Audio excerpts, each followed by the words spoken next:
The following podcast is going to contain spoilers, along with me, just a regular guy, talking about all the things I love, such as comics, movies, television, music, and books. So yeah, proceed at your own risk.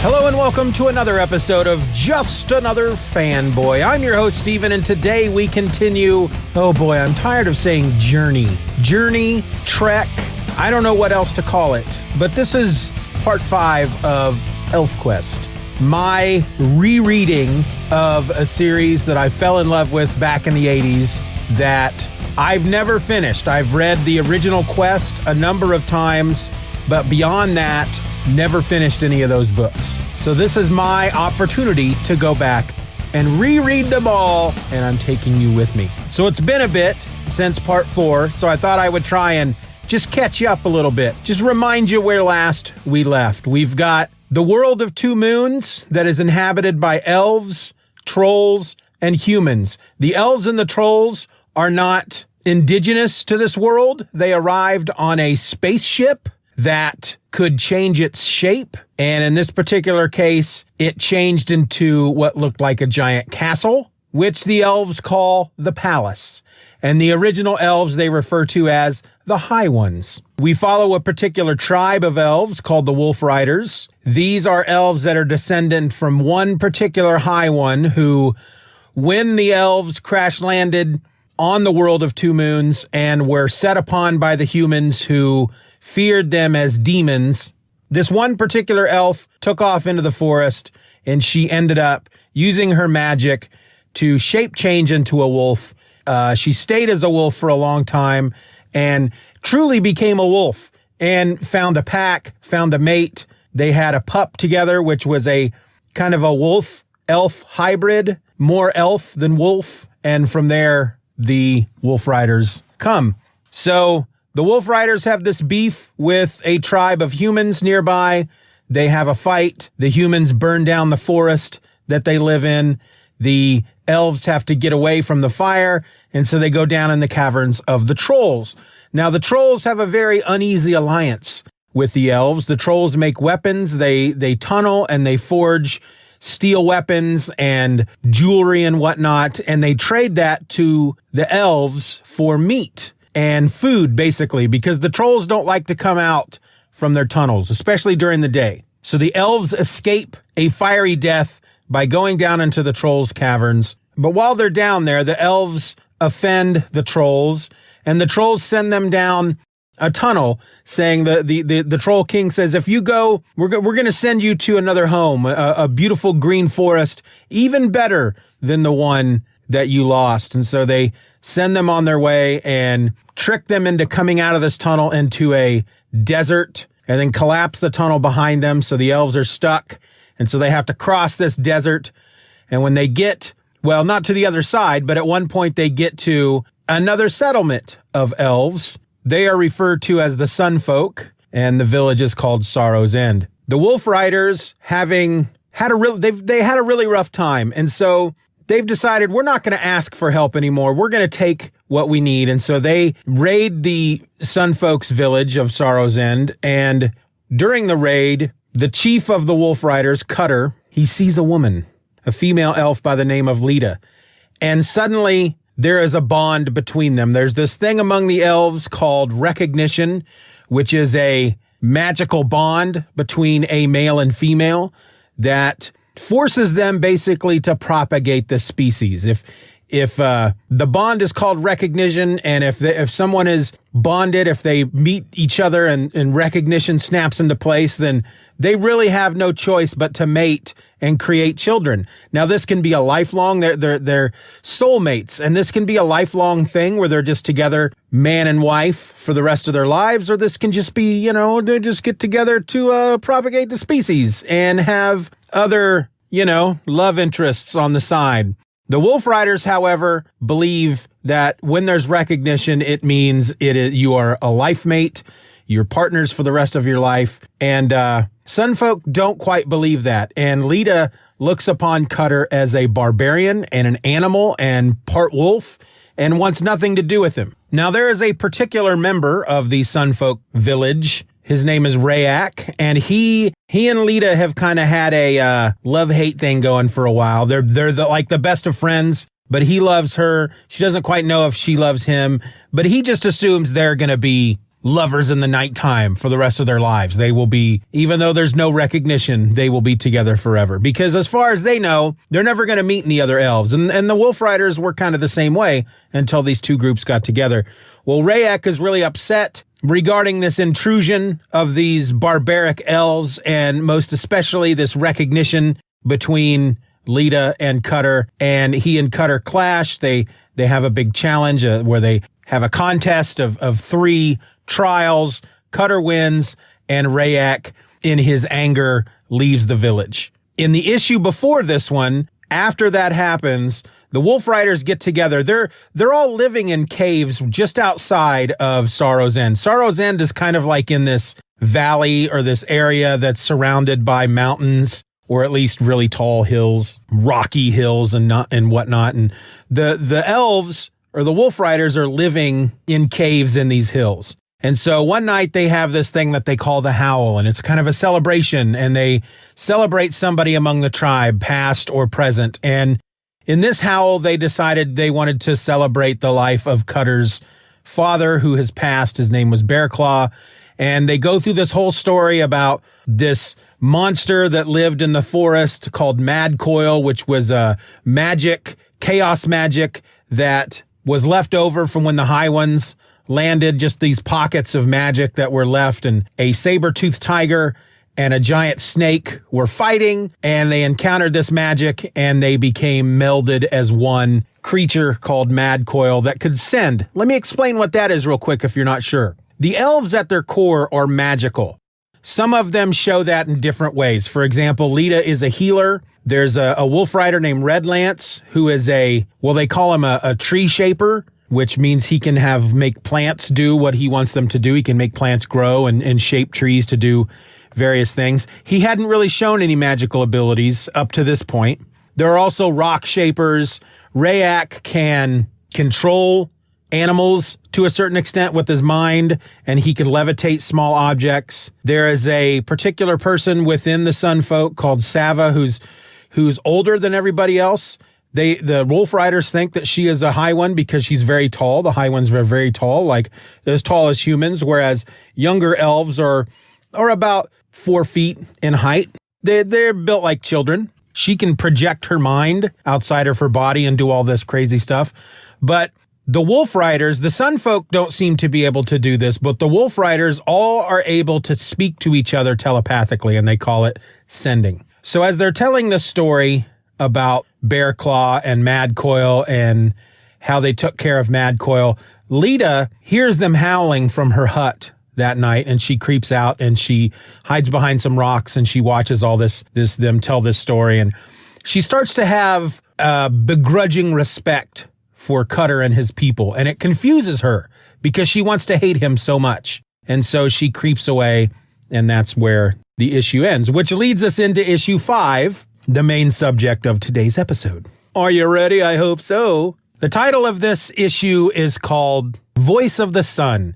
And we open, it's been a few weeks, maybe a month or more since the Howl, and the Wolfriders are slowly starting to integrate themselves into the Sunfolk society. We see Redlance, who has planted some seeds, and he's sitting there with one of the Sunfolk who is a gardener, and the elf is telling Redlance, just staring at the patch where you put the seeds is not going to make it grow. You have to really work at, what are you, some kind of idiot? And this is where we learn that Redlance's tree shaping powers are really starting to take hold, and a little sprout comes up out of the ground.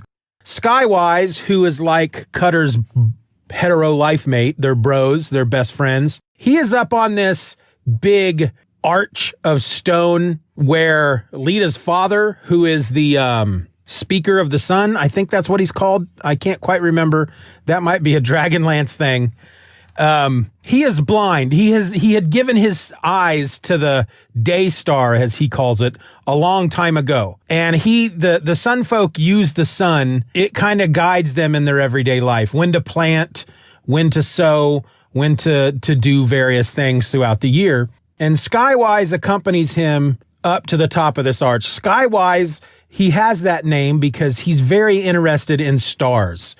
He has a piece of rock that he hangs around his neck, which was the reason why they got into a disagreement with the trolls in the first place and got set on this path out into the desert, because there was a big stone, a big boulder at the foot of the Troll King's throne that was magnetic.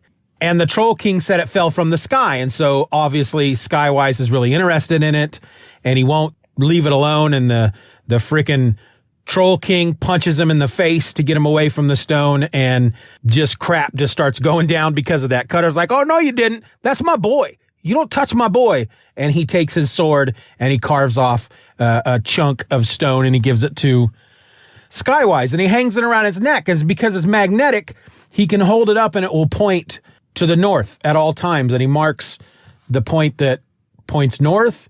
And that's how he guided them through the desert. They followed the lodestone, is what he called it, and it took them straight to Sorrow's End. Anyway, he's up there with Leetah's pop, and they're talking about the sky and the sun. And Skywise says, "You call the sun a star. Wouldn't that be amazing if the sun was actually a star?" And Leetah's dad kind of smiles to himself because he knows it is a star. Well, then there is a big rumbling. There's a volcano in the distance that it doesn't erupt, but it rumbles and causes an earthquake, and smoke comes up out of it.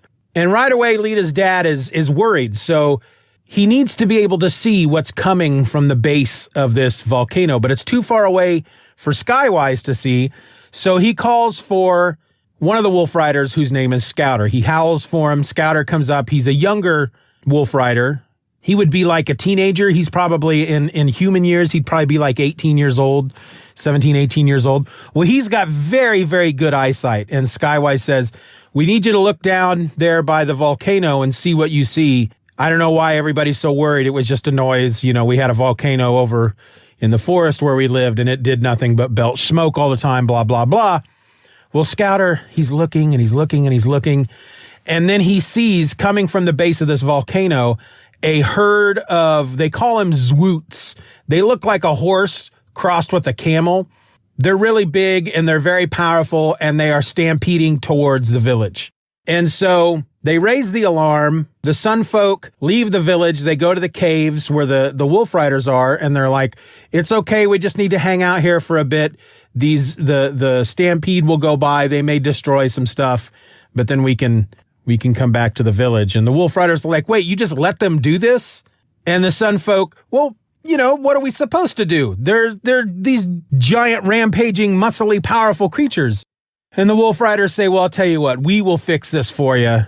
And they all climb on their wolves, and they go to the outskirts of the village, and they wait, and finally here come these Zwoots stampeding in, and the Wolfriders manage to herd them around the village. And once that's done, once the village is saved, the Wolfriders then go on the hunt to kill them some Zwoots so that they can have fresh meat for dinner that night. Well, during this confrontation, during this whole thing, this hunt and this herding of the animals, one of the Wolfriders, another young Wolfrider, her name is Dewshine. She's actually the girlfriend of Scouter. They don't have the recognition, but they're in love with each other.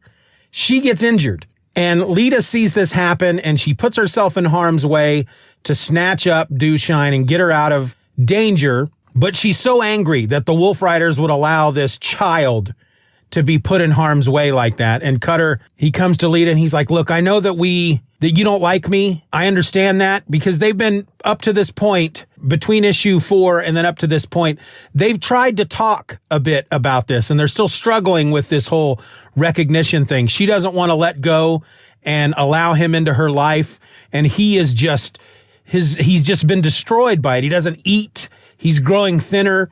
And he says, "Look, I know you don't like me. I understand that, but If you would help her, if you would heal her, I will do anything. I will leave the village and I will stay away from you forever. And Leetah kind of snaps his head off. I don't care what you do.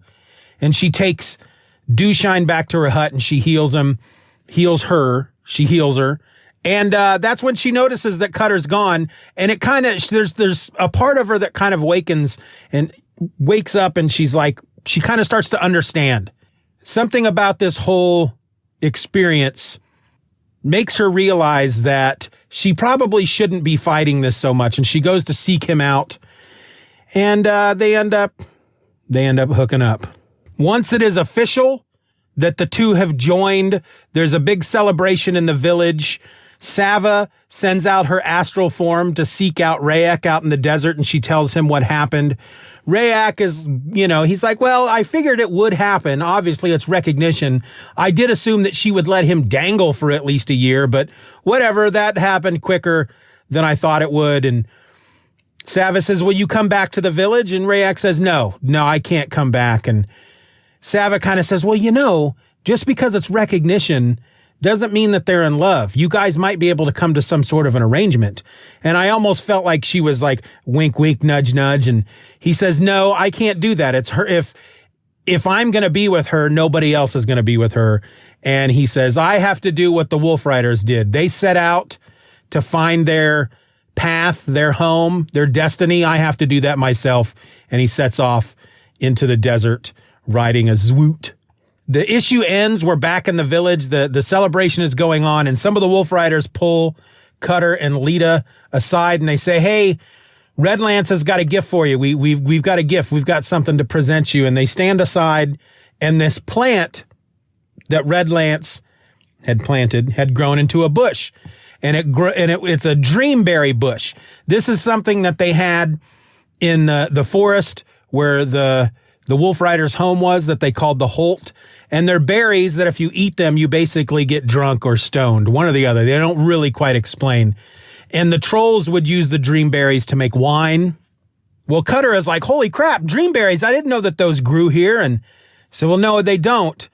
Pike, one of the Wolfriders, stashed some seeds when we were escaping the forest. And he says, leave it to Pike to think about dreamberries when his whole life is collapsing down around him. And he goes, where is Pike, by the way? And they said, oh, he's been sampling the dreamberries. And you see on the other side of the bush, Pike is just gone. He's drunk or stoned or whatever they do. He is messed up. And that's how the issue ends. This was I don't want to call it a fill-in issue. Obviously, the story progresses. Leetah and Cutter have now come together. They are a couple, and heck, by the end of it, it's not even that they just decided we've got to get together and, become lovers in the nighttime and take a little roll among the stones. They seem to be, it's almost as if they have gotten married. They have fallen in love, because once it happens, once they join, she's basically, they're standing around next to each other, holding each other in their arms, and just, she has now become a part of his life, and he has now become a part of her life. And that's a big step for this story, because there's one of the big keys, the biggest key to what is actually the quest that these elves go on couldn't happen without Leetah and Cutter getting together. And we'll find out why by the next issue, maybe either issue 6 or issue 7. We'll get to that. But again, I just want to talk about how great this book is. There were panels in this book when Skywise is up there on the stone arch with Leetah's dad, and he howls for Scouter. And I'm assuming, because they can talk to each other telepathically, but it doesn't work over great distances. So he must have been too far away for that to work. Anyway, there's just these panels where Scouter jumps out of the cave and he jumps over a stone, and it's like, I've read these books so many times that there are certain panels that are just burned into my brain. And those were a couple of them. I will just read these issues, and every once in a while I'll be like, oh, that panel just took me back to, 1989 or something, not necessarily when the book came out, but one of the times I read it. And so that this book, not only I'm still enjoying the story, but it just, these nostalgic waves just wash over me, and I can suddenly smell what my bedroom smelled like back in high school and junk like that. And also, I want to say there are certain moments within this book. The art reminds me a lot of this. I mean, if they animated this story, it could very much be, if you remove the violence and the sexual overtones, it could very well be a Disney movie. There are some very heavily Disney-like influences on this art. The large eyes of the elves, even the way the wolves are drawn, very Disney-like. And for some reason, I dig that. I don't know why. For some reason, it really works. But that was issue number 5, folks. Only 15 more issues to go in the original quest. And then we have many more issues after that. But I got a question for you. Do you think we'll see Rayek again? Maybe. Maybe we will. But until then, my name is Steven, and I'm just another fanboy. Be nice to each other. Be safe. Please, wear a mask. Just Another Fanboy is a Steven or Else production. Questions and comments can be directed to feedback@stevenorelse.com. You can support the show for as little as $1 a month at patreon.com/StevenROr and get instant access to the My Other podcast, a weekly show about all the comics and such I don't have time to talk about here. You can find me on the World Wide Web at stevenorelse.com or find me at Twitter and Instagram by searching for @StevenOrElse. I also encourage you to subscribe to the show, leave us a 5-star review, and share this episode with a friend. Just Another Fanboy is a proud member of the Comics Podcast Network. You can find that over at comicspodcasts.com. All links will be in the show notes.